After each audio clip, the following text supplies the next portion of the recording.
Mahakal recording studio Belaganj गोया। Music director Dharmendra राज।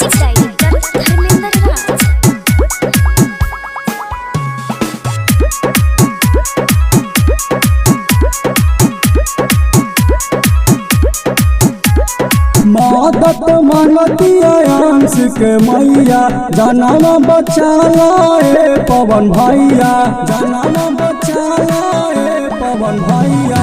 मदद मांगतिया अंश के मैया जनम बचाला एक सारी भैया। कहतनी सबसे दोनों हथवा जोड़ के ए भैया भैया। परी एगो सुइया दवैया 16 करोड़ के ए भैया।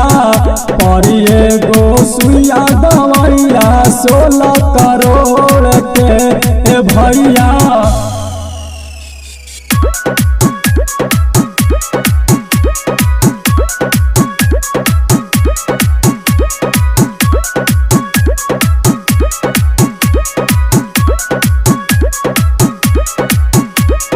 कहल डॉक्टर अंश के ज्यादा दिन ना बची जान, ना बची जान। जल्दी करे कल भैया पैसा रुपैया दान, पैसा रुपैया दान। कहल डॉक्टर अंश के ज्यादा दिन ना बची जान। जल्दी करे देश भैया पैसा रुपैया दान। मदद सभे लोग से थोड़े छोड़ के ए भैया भैया।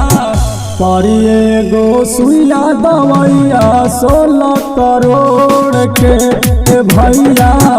परी एगो सुइया दवैया 16 करोड़ के ए भैया।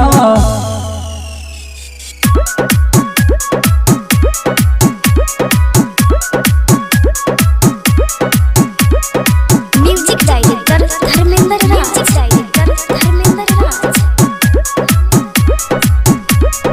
अचल पसारी भिखारी बनल बयांश के मैया, के मैया। बिहार के लाल के बचावाया बाए निरहू भैया, निरहू भैया। अचल पसारी भिखारी बनल अंश के मैया। बिहार के लाल के बचावाया बाए निरहू भैया। कितना लागी रुपैया जाइब न छोड़ के ए भैया भैया। परी एगो सुइया दवैया 16 करोड़ के ए भैया। परी एगो सुइया दवैया 16 करोड़ के ए भैया।